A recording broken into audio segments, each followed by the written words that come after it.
When it comes to leveraging your time, virtual workshops can help you with your current agents as well as your recruits. That's what we're going to be talking about today on Brokerpreneur Podcast. Running a brokerage is hard work. So whether you're focused on building your own sales pipeline, hiring the best agents, leveling up your team's production, or protecting culture you've built, you're in the right place. Real estate brings the challenges, and we share the solution.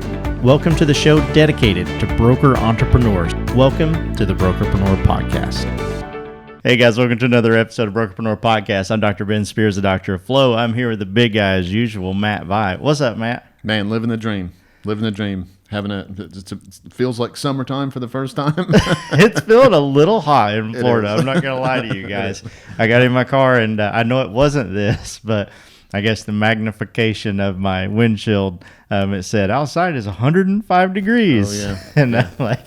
It's like 102. Come on, it's 102. And the humidity is like 9 billion%. Yeah, exactly. That's the worst part. That's the worst part.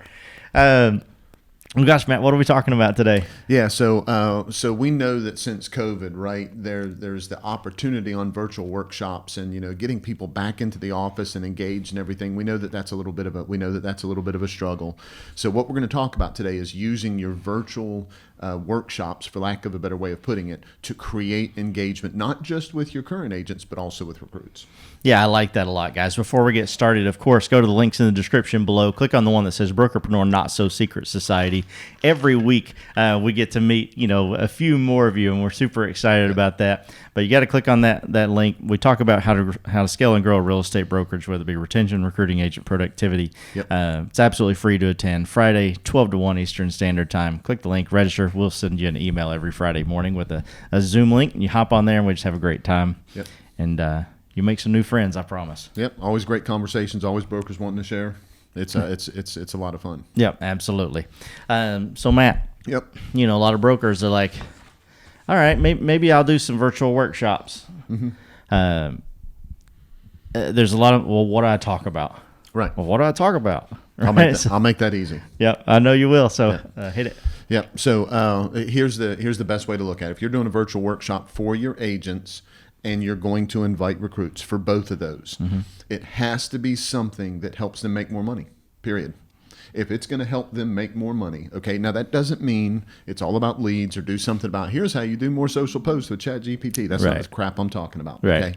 I'm talking about really helping them take home more money. Yeah. What is the, how do they put more money in their bank account on a regular basis? How do they, if they help their sellers negotiate better, their sellers are going to be more likely to refer them, which means they're going to make more money, right? So it might be from point A to point B to point C to get there, but always keep in mind that if it's a way that helps them increase their money, especially bottom line, man, just stay close to that. You're always going to have good attendance and usually really good engagement. Yeah, exactly. And so you talk a lot about, piggybacking off of exactly what you said. When you're picking these topics, you could talk about now business every now and then. Yep. But you need to talk, basically what you're saying is you need to talk about future business as well. Yeah, absolutely. You need to make sure that you hit on both of those. A lot of people focus a lot on that now business. Yeah. Okay. I want to call somebody. I want them to say yes. I want to sell my house, and then I want to go meet with them, and I want to put their property on the market, and I want to get it to closing. Right. I completely get that. Yeah. There's tons of now business out there. Absolutely, you should be going after now business. Everything is in the future. Okay. Yeah. Absolutely. However, you as the broker leader, when you're offering workshops, you have to help them understand the balance between now and future business. Mm-hmm. Always make sure that there's a little bit of that peppered in there, and here's the reason why. The now business is the one that allows you to get in there and get it going and make the money and move on, right? Yeah. Okay. If I got paid a dime every time I heard somebody say next, right? Something doesn't go a certain way. 2 dimes. Yeah, that's right. So here's what I want you to make sure that you keep in mind. The only issue with now business, if that's all you're focusing on, is as soon as you take your foot off the gas, you're out of business. Yeah. If that's all you're focused on, you're out of business. Yeah. Okay. So you have to teach agents to balance between the two of those. Okay. Yeah. And so your workshops should always have a little bit of that in it. Your workshop should always have a little bit of now versus future business, right? Yep, I love that. So give me some examples, right? Because I know that you've done virtual workshops. You've also done tons of live in-person speaking and everything from sales meetings to whatever. Yeah. Give me some examples of, well, gosh, like when I did workshops on this, like, man, nobody showed up. Yeah. Like, now we can give them a taste. Yeah. We know, like, gosh, if you use the L word, agents are going to show up. Right. That's right. Right. You say leads, they're going to show up. Right. If you say the C word, contracts, maybe they don't. I don't know, but talk to us a little bit about that just so we can have some perspective on that. This week we're talking about code of ethics. Yeah. Right. Absolutely. They're ridiculously important, and it should guide the way you do business. But man, that can put you to sleep quick. Yeah, you know it. So let me give you an example. Right? Okay. So I was asked by somebody to teach a class on a monthly basis about the market stats. Okay. And they said, yeah, just come in. You've got a great job. You do a great job of keeping up with what's going on with everything. I want my agents to be able to, plug into that basically. Yeah. And I said, unfortunately, this is at a point when I kind of knew this. And I said, well, what I'll do is I'll help a little bit with how to use those stats and everything. And they were like, well, we've got, don't get too deep into the prospecting, because that's my phone. That's my wife calling. Isn't that a great ringtone? That's exactly right. So they said, yeah, don't get too deep into prospecting, and the reason why is because we cover that already. And I very nicely said, whoa. Yeah. If all I talk about is the stats, people will show up to the first meeting, yeah, and then no other monthly meeting. Never again. and it's not because monthly stats aren't important. It's not because absolutely all that stuff is important. However, I had to sprinkle something in so that it kept them engaged. So this is what we did, right? So every month, whenever we came in there, I said, okay, so I'm going to go over the stats. Here's the numbers we're going to go over, but here's what I want everybody to do. I'm going to start the meeting. I want you to record what I say at the very beginning of the meeting. And then while I'm talking about the rest of the stuff, I want you to start posting that, directly sending that to some people on social media. Yeah. And then make a post on it with other people on social media, right? And say, hey, I'm in a class right now. Monthly, this guy Matt goes over the stats of what's going on in the market and everything. And he just said this. And I said, some people you're going to be able to DM that to, right? Or you're going to be able to message that to and say, hey, I just heard that, year over year, this is up, and days on market, this is happening. Now might be the time for us to do what we were talking about, right? Send that, right? And then other people just post on your social media and say, hey, there was, one of the stats that Matt just talked about was this, but the other 4 stats, if you want to learn a little bit more about that, reach out to me and I'll go over them with them, and it can help you understand how much equity is in your home, right? Yeah. So every month we did that, okay? And the first month or two, almost nobody did it. Everybody was on their phone, but nobody did anything. Yeah, okay? Of course. And then like it was either month 2 or month 3, towards the end of the meeting, somebody said, hey, somebody just messaged me back and said they needed some more information because they're contemplating putting their property on the market. And then after that, the beginning of the meeting was completely different. Yeah. Right? And so what did I do? I took something that was right now. I told them about the market and the stats and all that kind of stuff, and helped them try to get some now business from it. Mm-hmm. But in that conversation, I was always telling them to make sure if they made a post or if they were following up with people, to tell them, hey, stay in touch with me because I'm going to go over these stats on a regular basis. Yeah. So that was also working that future business part. Yeah. Right. So all of those things had to be in there together, but I had to offer some type of engagement and something that allowed them to go to their audience, for lack of a better way of putting it, go to their sphere of influence, do something so that they could see a result. As soon as that one person said, Game over. Somebody responded back. Man, everybody, what did they say? And what are you going to say? And then I was like, well, what do you, I ask everybody, well, what are you going to say back in that situation? And everybody's like, oh, I don't know. I quit real estate. Yeah. So I went through all of that to help them. And then going forward, that meeting had that benefit to it. Yeah. The only time that changed is whenever somebody asked me, hey, just stay closer to the stats. As soon as they said stay closer to the stats, Attendance started dropping. Everything started shifting, right? Yeah. Because they didn't want to be engaged with that. They could get that report from the MLS. Yeah. That's not what they were there for. Exactly. Right. So that's an example of how you get engagement and all that kind of stuff. Yeah, I like that. So you essentially took a topic that could be considered, I love stats, but could be considered a little bit dry. Sleepy time. For a lot of agents, right? And you found a way to make it a money generating activity, right? Essentially, yeah. And you can do that with nearly anything. Oh, absolutely, right. So I like that. That's really smart. So when we have these virtual workshops, it's really easy to get into a place where it feels like you're just there talking, right? And then you have a room full of people, and they are they're just listening, right? There needs to be some way of getting some engagement involved, really, for it to not feel dry, right? Every single time. And so, talk to us a little bit about different things that we can do to get engagement with the agents that do show up to these workshops. So first thing is your mindset. And so I'm somebody that likes to talk to people, not necessarily with people. Okay. And I like talking with them, but I like talking to them more. I'm somebody that's really comfortable with an audience, having a conversation, all that kind of stuff. Yeah. Right. Okay. So that's dangerous for me, because what that means is that I can get in front of people in a virtual workshop, and if I'm not careful, I'm talking to them instead of talking with them. Yeah. Anytime you're in a virtual workshop, you have to be talking with people instead of to them. Yeah, okay? Makes sense. And so you have to make sure. So, so I know that when I'm in a virtual workshop, there has to be that back and forth, and I'll talk about how in just a second, right? Okay. However, if I'm speaking, right, if I'm on a stage or something like that, which I love to do, if anybody out there is dying to have somebody come speak for meetings or whatever, I mean, get in touch with us. I love doing that kind of stuff, and we can talk about, whatever. Yeah, if you're terrified to talk, let Matt talk. That's what I do. That's right. So I love the chance to be able to do that anytime we can do that. Yeah. But that situation is talking to people. Okay. Yeah. Right. So I'm not Phil Donahue. I'm not going to run into the audience and hold the microphone out there. You know what I'm saying? Right. Okay. So, I forgot about Phil Donahue. Yeah. Going back a little bit. Throwback there. Yeah. So that show was not supposed to be that way. That he was actually on stage and going to be interviewing something, and somebody yelled something out, and he walked off the stage and put the microphone in front of them, and TV changed forever.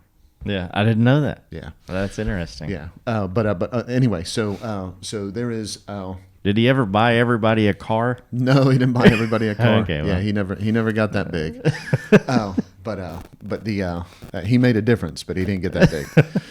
But so knowing the difference between talking to them and with them. Okay, mm-hmm. So when you're doing any type of virtual event like that, have an agenda of how you're going to get people to engage. Do not just sit there and start talking.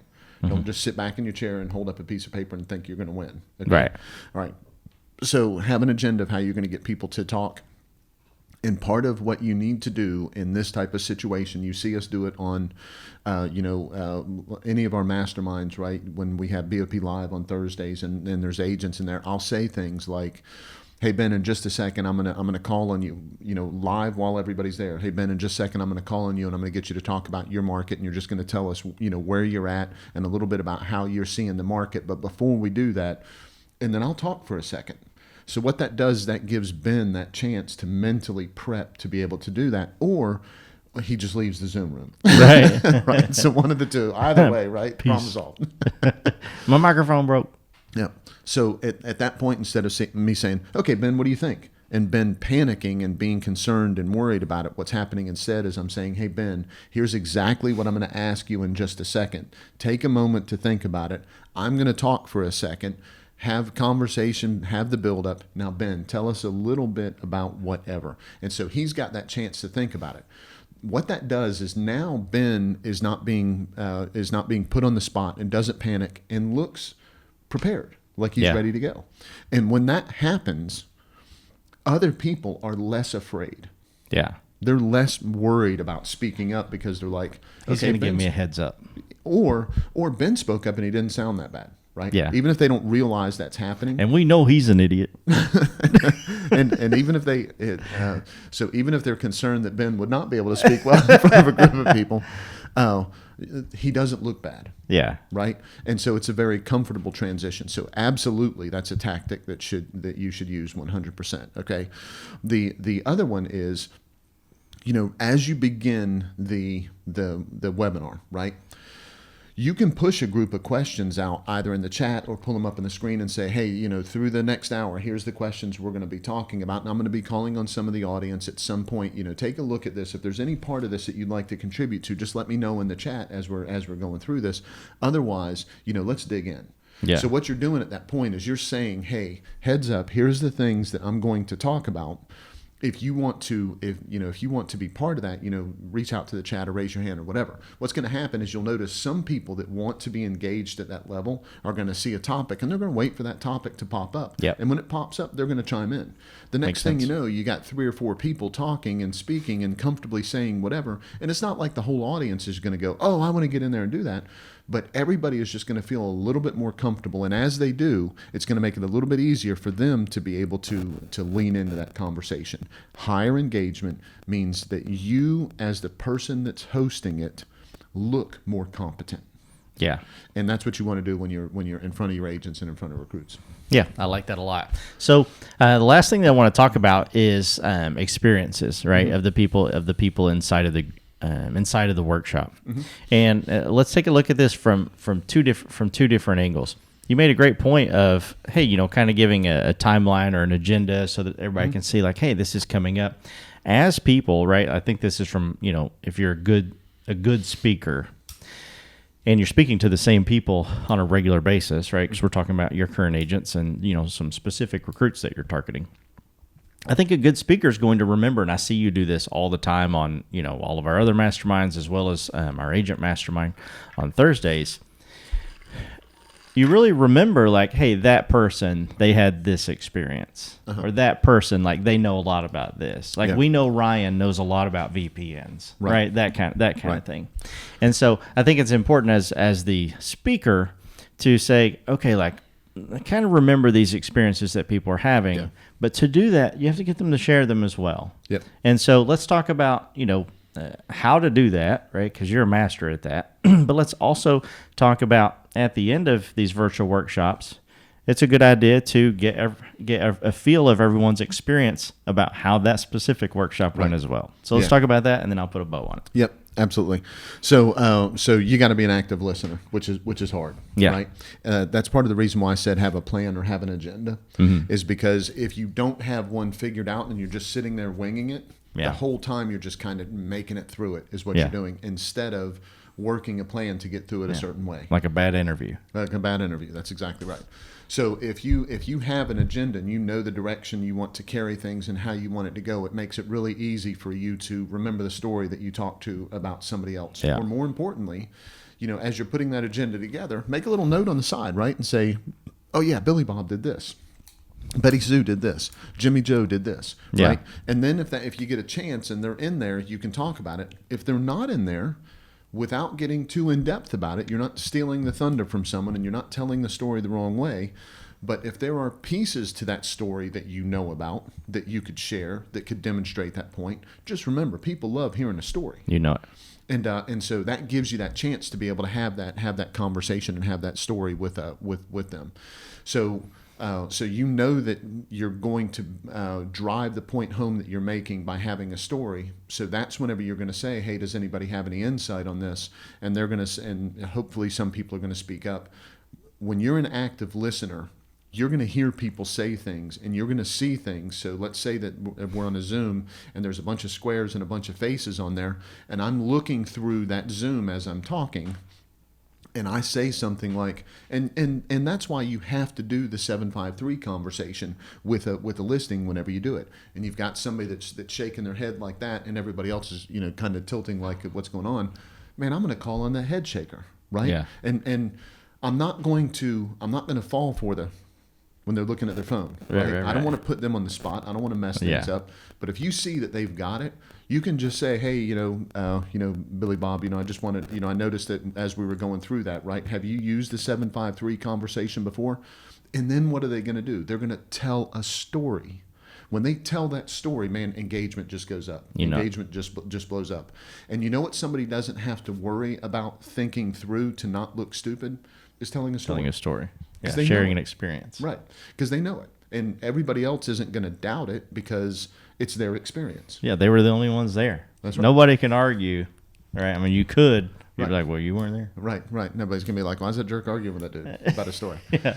So that's what, that's how you want to make sure that happens. Now, go back to the active listener thing. This is how you wrap up your conversation with them. Yeah. Okay. So as you're actively listening, as you're paying attention, you're going to be able to see that the crowd is over this conversation. Yeah. Okay. You've got an hour and 15-minute agenda, and 40 minutes in, you've lost the crowd. Yeah. Okay. Wrap it up. Move on. Yeah. Okay, it's better to end early and let people off the hook from something they're not enjoying. Agreed. Than to run it to the exact amount of time. Okay, just because you're trying to fill that time because you promised you would fill that time. Now that doesn't mean if you said you would have an hour thing, blaze through it in 15 minutes, not take any questions and go, okay, see ya. That's not what I'm talking about. If you're moving through the content and you're getting through it and the engagement just isn't there and you're trying to move it along and it's just a struggle, do not make them not want to come back. Yeah, don't make it a train wreck. That's right.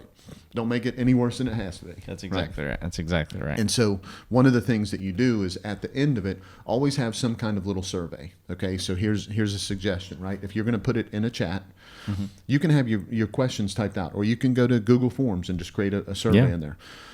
Do not go to Google Forms and create a survey and say, okay, guys, we're finishing up. We're getting ready to go. Here's the survey. Talk to you soon, and send it out there. Okay? Yeah. Because they're not going to fill it out. Right. Okay. What you're going to do instead is you're going to say, okay, and we're going to wrap up in about 10 minutes. But before we do that, I'm going to put a survey. If you would take a minute in the chat, just go through that as I'm talking about this final point. Yeah.